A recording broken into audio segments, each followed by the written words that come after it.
Assalamualaikum warahmatullahi wabarakatuh. Alhamdulillah wassalatu wassalamu ala Rasulillah la haula wala quwata illa billah. Amma ba'du.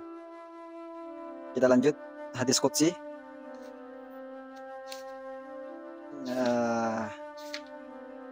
Sekarang ini bagus-bagus ini judulnya ini. Cuman kita urut aja dulu. Kemarin 3 golongan yang menjadi musuh Allah.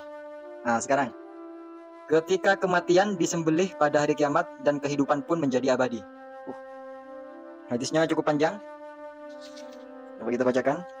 Ini dari Abu Hurairah bahwa Nabi Muhammad SAW bersabda, pada hari kiamat semua manusia dikumpulkan di padang mahsyar. Ini kemudian Allah Rabbul Alamin menampakkan diri di hadapan mereka. Kemudian diserukan, perhatian bahwa setiap umat mengikuti apa yang mereka sembah. Orang yang menyembah salib mengikuti salibnya, orang yang menyembah patung mengikuti patung sesembahannya, yang menyembah api mengikuti api sembahannya. Mereka mengikuti apa yang mereka sembah. Tinggallah kaum muslimin.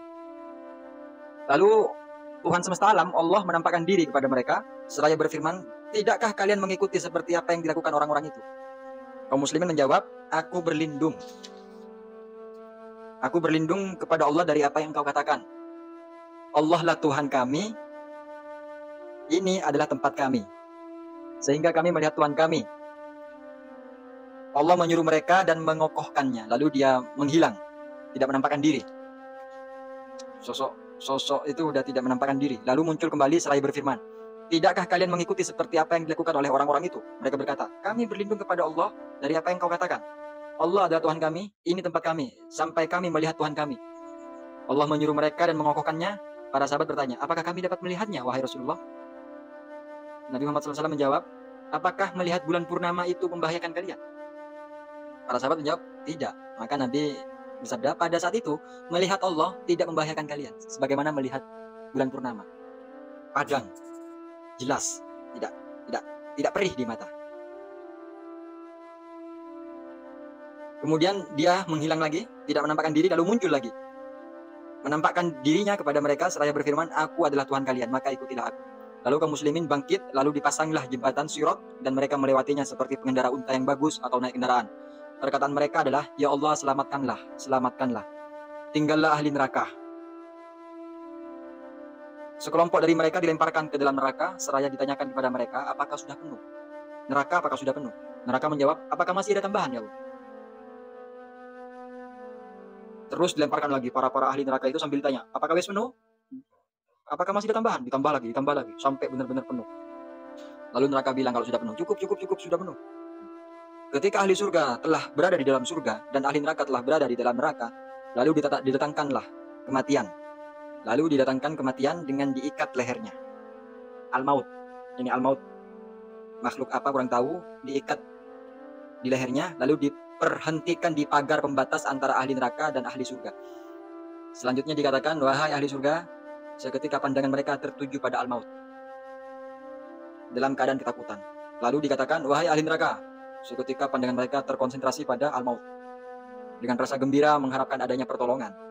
Nah, jadi dikhawatirkan orang-orang surga ini ditarik. Orang neraka bahagia, ingin diselamatkan. Kalian tentu mengenal ini, kata al-maut itu. Kalian tentu mengenal ini, mengenal al-maut ini. Mereka pun ahli surga dan ahli neraka menjawab, kami mengenalnya, dia adalah al-maut yang pernah menimpa kami. Kematian yang pernah menimpa kami.